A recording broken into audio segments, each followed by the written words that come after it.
Stage 9 at Columbia Pictures in Burbank, California, March of 1972. The stage floor was poured concrete painted black, still cold at 7 in the morning, still carrying the faint chemical smell of last week's set dressing. The ceiling was 60 feet overhead and largely invisible. 4 banks of tungsten lights hung from a steel grid that had been rigged since 4 a.m. by a crew of 11 men who had not yet had breakfast. The call sheet listed 43 people on set that day. 43 people, 2 cameras, a director who had not lost an argument in 11 years, and 1 man seated in a folding chair near the craft table who had arrived 20 minutes early and had not spoken to anyone. The director's name was Gerald Forsyth.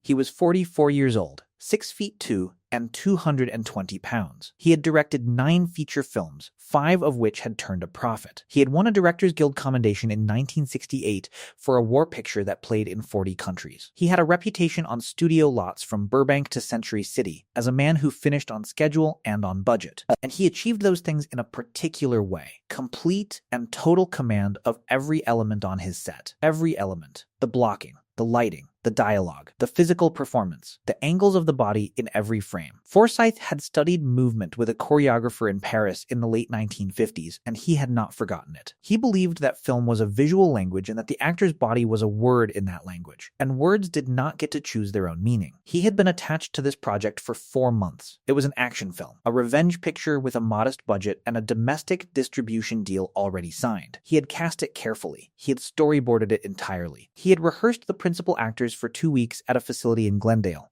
shaping their movements, refining the choreography of every confrontation scene down to the placement of the feet. He knew what the film looked like. He knew what it sounded like. He had a vision that was specific and intact, and he had never in 11 years of directing allowed that vision to be altered by anyone who was not the studio head or the financier. The man at the craft table in the folding chair was 31 years old, 5 feet 10, and 165 pounds. He was wearing jeans, a plain gray t-shirt, and canvas shoes that were not new. He had a cup of coffee he had poured for himself without asking anyone where the cups were. He had not spoken since he arrived. He was not reading anything. He was not stretching. He was not preparing in any way that a visitor to Stage 9 at Columbia Pictures could have identified as preparation. He was simply present. Still, his name was on the call sheet as a supporting role. A single fight sequence. 1 day of work. Nobody on that set who did not already know him would have given him a second look. Gerald Forsyth was about to give him considerably more than that. In the next 47 seconds, something would happen on that stage floor that 43 people would carry with them for the rest of their professional lives. 47 seconds in which no camera rolled and no frame was captured. 47 seconds that would become, across the years,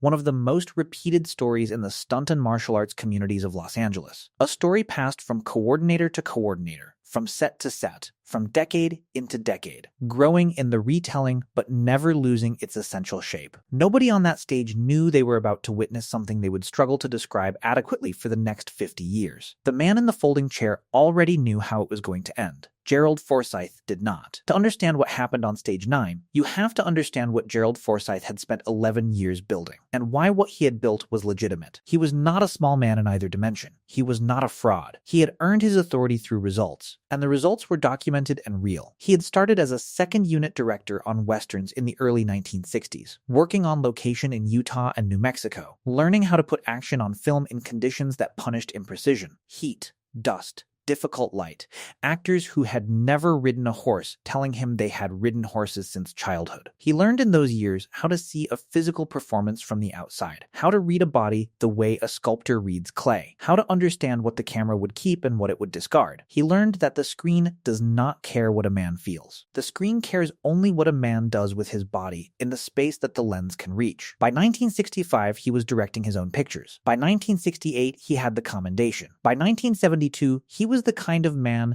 whose approval other men sought before they spoke in a room he was in. He had choreographed a knife fight in his 1970 picture that critics in 2 countries had singled out for its precision and its honesty. He had worked with a world-ranked judo practitioner on his 1971 film, and had come away from the experience convinced that he understood the grammar of trained physical conflict better than most of the men he would ever hire to enact it. He was, in the fullest sense of the word, qualified. That is the necessary foundation. What came next only matters matters because the man who provoked it was genuinely capable of backing up what he believed. The production had brought in a technical advisor for the fight sequence. The fight was the centerpiece of the second act, a warehouse confrontation, close quarters, no weapons, 2 trained men. Forsyth had storyboarded it in 32 panels. He had the angles drawn, the beats numbered, the timing mapped to within half a second on each exchange. He needed a performer who could execute the choreography exactly as drawn. That was the job. Execute what was already designed. The man in the folding chair had been recommended by a contact at the production company. He had some tournament history. He was said to be reliable. He was said to be professional. He was said to be quiet and easy to work with, which in Forsyth's experience was the most important quality a day player could possess. The morning's first hour passed without incident. The crew set the lights. The camera operator checked his marks. The production assistant taped the floor. At 8:47 in the morning, Forsyth called the company to attention and walked to the center of the stage floor with the storyboard panels in his left hand. He did not look at the man in the folding chair when he explained the sequence. He addressed the room. He described the blocking from a position of complete authority, pointing to the taped marks, referencing the panels, detailing each beat with the specific language of a man who has thought about something far longer than anyone else in the room. The move here, the counter here, the fall on this line, the hand position like this. He demonstrated the entry position himself, placing his feet with the deliberateness of a man who knows exactly where his feet should be. Then he looked at the man in the folding chair and said the words, "You'll do it my way, exactly as designed, or we'll find someone who can." The room did not react visibly, but 43 people heard it, and 43 people registered, in the way that experienced professionals register these things, that the phrasing was slightly beyond what the situation required. Slightly, the man had not refused anything. He had not disagreed with anything. He had not spoken. He had been addressed, for the first time, in a tone that assumed he needed to be warned. The man in the folding chair set his coffee cup down on the craft table. He set it down without hurry, without sound, in the particular way a person sets something down when the setting down is itself a statement about pace. He stood. He did not look at the storyboard panels. He walked to the center of the stage floor and stood on the nearest taped mark. He said nothing. Gerald Forsyth had been directing for 11 years, and he had not been met with silence in this particular way before. The silence was not hostile. It was not anxious. It was not the silence of a man who has been stung and is deciding whether to react. It was simply the silence of a man for whom the situation did not require speech, and who was comfortable with that. Forsyth continued. He walked through the first exchange, demonstrating the footwork, describing the hand position, explaining the angle of entry. He was precise. He was technically correct. He moved well for a man of his size and age and background. The man watched. Forsyth finished the demonstration and looked at him. "Can you do that?" It was not a question. The inflection made it clear that the expected response was agreement. The man looked at the taped marks on the floor. He looked at the distance between them and the wall. He looked at the ceiling. Briefly, the way a man looks at a ceiling when he is calculating something that has nothing to do with the ceiling. Then he looked at Forsyth. "Show me the entry again," he said. Forsyth's jaw moved before any sound came out of it. If you are watching this and you have not yet subscribed to this channel, do it now. Subscribe and leave a comment below telling us where in the world you are watching from. We are going to show you exactly what happened in the next 47 seconds, and you will not want to be somewhere else when we get there. Gerald Forsyth showed him the entry again. He was a thorough man. He showed it cleanly, without anger, though 43 people in that room registered the quality of the restraint it required to keep the anger out of it. The man watched the entry. Then he walked to a position 11 feet from Forsyth and stood. He did not take a stance. He did not orient his body in any of the ways that trained fighters typically orient their bodies when they are preparing to demonstrate something. He stood the way a man stands when he is waiting for a bus. Weight distributed. Arms at rest. Nothing declared. Forsyth had his storyboard in his left hand. He raised his right hand to indicate the first beat of the sequence, the cue for the man to begin. This is where the 47 seconds begin. Second one. The man did not move toward Forsyth. He moved, instead, at a 40-degree angle to Forsyth's right, 2 steps, covering approximately 4 feet of floor. He moved without preliminary. There was no gathering of weight, no visual signal that motion was imminent. The camera operator, whose name was Dennis Vale, and who had been working on film sets since 1961, said later that he had not seen the first step happen. He had seen the man standing still. He had then seen the man in a different position. The interval between those two things had not registered. Second 2. Forsyth turned to track the movement. This was automatic, a director's reflex. You track motion. What he found when he turned was that the man was no longer where he had moved to. He had moved again.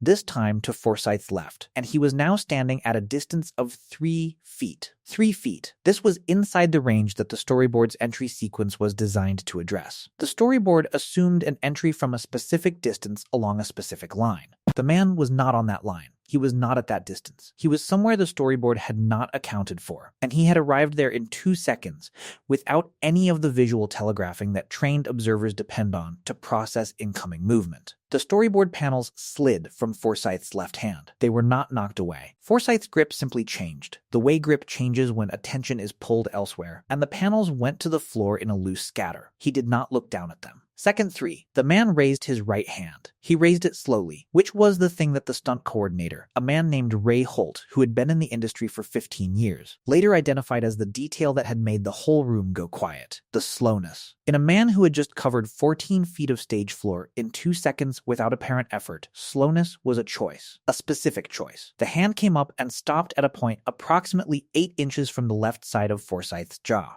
Stopped, held, not a strike, not a threat, a placement, a demonstration of where a strike would have been. Raymond Holt said later that he had worked on 73 productions and had seen trained fighters demonstrate speed on film sets and at exhibitions and in gyms across the country, and in one case in a military facility in Okinawa that he was not at liberty to describe in detail. He said that he had never seen anyone place a stopped hand that close to another man's face without the man flinching. He said that Forsyth did not flinch. He said that was remarkable, but that it was not, in the end, the thing that silenced the room. The thing that silenced the room was what came before the hand. The path, the geometry of the approach, the way the man had moved through space in a manner that simply did not follow the sequence of events that the human eye expects from human movement. A fight is not 2 men hitting each other. A fight is a negotiation about distance, and the man who controls the terms of that negotiation controls the outcome before the first commitment is made.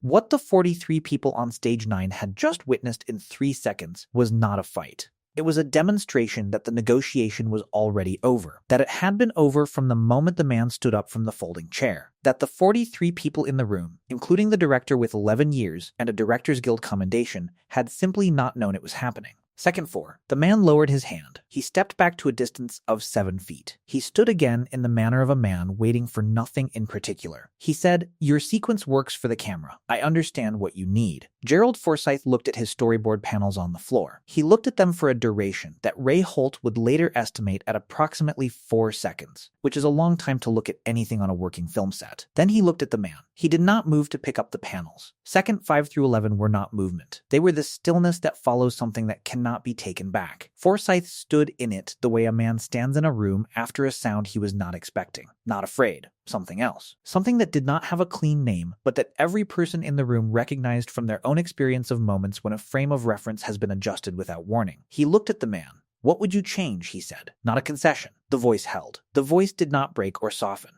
But the phrasing. The phrasing was different from what had come before. What had come before was instruction. What he said now was a question. The man did not pause to consider the answer.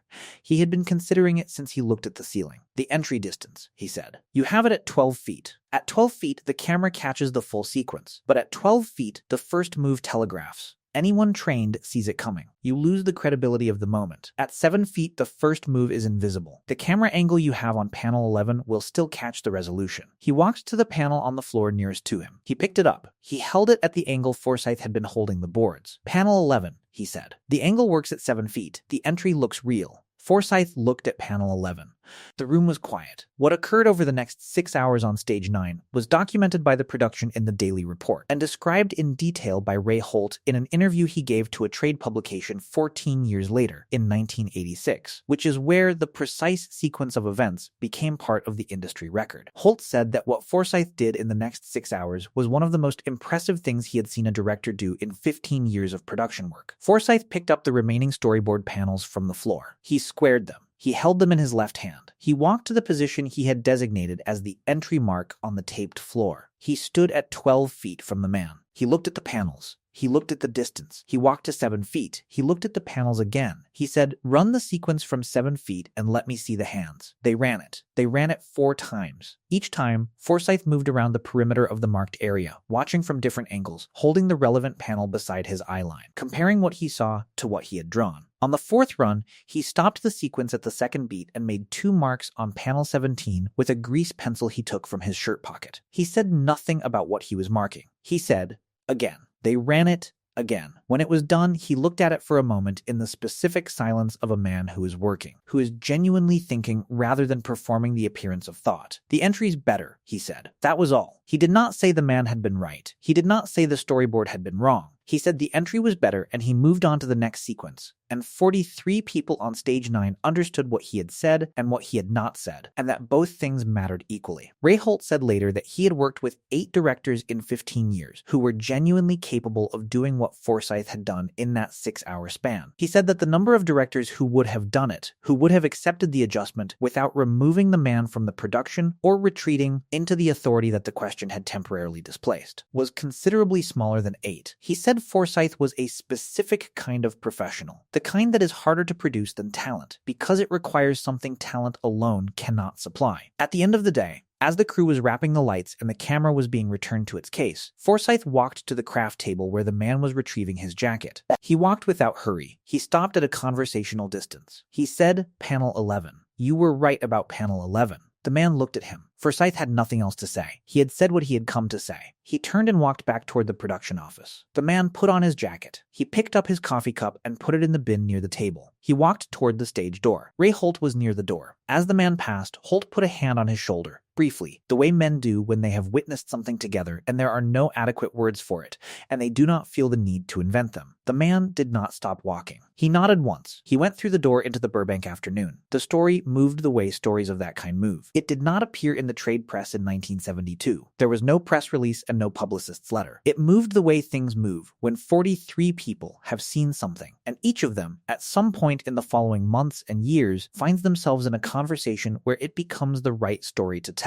A camera operator told it to a cinematographer on a production in 1973. The cinematographer told it to a producer at a dinner in 1975. By 1978, it had reached a stunt community in New York City that had not been present on stage 9, and that had received it in a version that had already begun to acquire the small deformations that oral accounts acquire over distance and time. The distance between 2 marked positions had grown. The number of seconds had changed, but the essential architecture of the event had not changed, because essential architecture of that kind does not change. What happened is what happened. The details may wander. The shape remains. Gerald Forsyth directed 4 more films after 1972. He did not work again with the man from stage 9 on any of them, not because the relationship had broken, but because the paths of their careers did not cross in the ways that film paths cross. Forsyth retired from directing in 1981 and moved to a ranch in New Mexico, where he reportedly spent the following decade writing a manual on film choreography that was never commercially published. A copy of a draft exists in a private collection.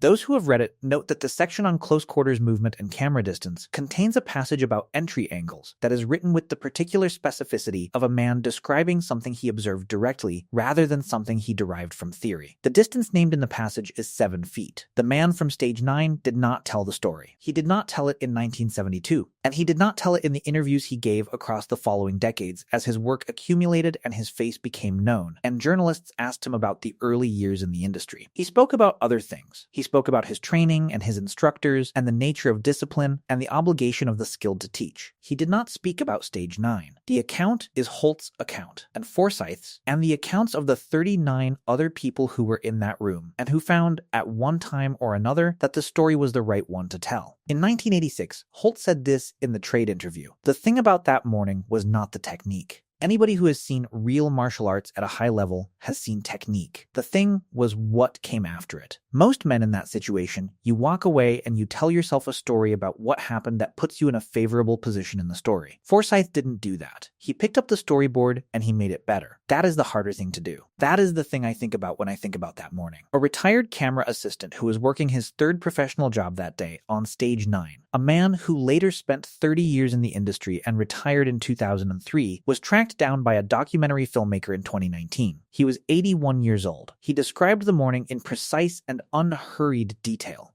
He said that the image he carried from that day was not the movement across the stage floor, which he said he had admired at the time, but which had faded somewhat in the specific detail across 50 years. The image he carried was Forsyth at the craft table in the last hour of the day, looking at the revised panels, the grease pencil marks visible in the margins, making it better. He said, "A man who can change his mind in front of 40 people is rarer than a man who can move fast." Both of those things were on that stage that morning. Here is what the morning on stage 9 teaches, if you are willing to hear it plainly. Authority that cannot absorb information is not authority. It is position. Position can be defended. It can be held against challenge for a long time. It can accumulate 11 years of commendations and studio credits and the particular gravity that comes from never having been visibly wrong. But position is not the same as understanding. And understanding is not transferable in one direction only. A man who walks into a room knowing everything he knows is not the same as a man who walks out of it knowing everything he knows plus something he did not know when he came in. That difference is the whole of it. Gerald Forsyth went home from stage 9 in March of 1972 as a better director than he had been when he arrived. The storyboard in his hand was better. The sequence they had captured was better. He had not planned for that to happen. He had planned for something else entirely. What made the difference was not the movement across the stage floor, which was extraordinary, but which could have been dismissed. What made the difference was a 3-sentence explanation delivered without heat, and the willingness to hold the relevant storyboard panel at eye level and look at what it showed. The man who offers a better answer in a room where the wrong answer has already been declared is doing 2 things. He is offering the answer. He is also offering the man in charge a choice. Forsyth made the harder choice. That is why this story is still being told. Next week, we are going to take you onto a training mat in Los Angeles in the spring of 1969, where a 2-time heavyweight champion arrived with a specific message for a quiet man stretching alone in the corner, and where the message was delivered back to him in a form he was not expecting in less than 30 seconds. That story has not been told in full. We are going to tell it in full. We will see you there.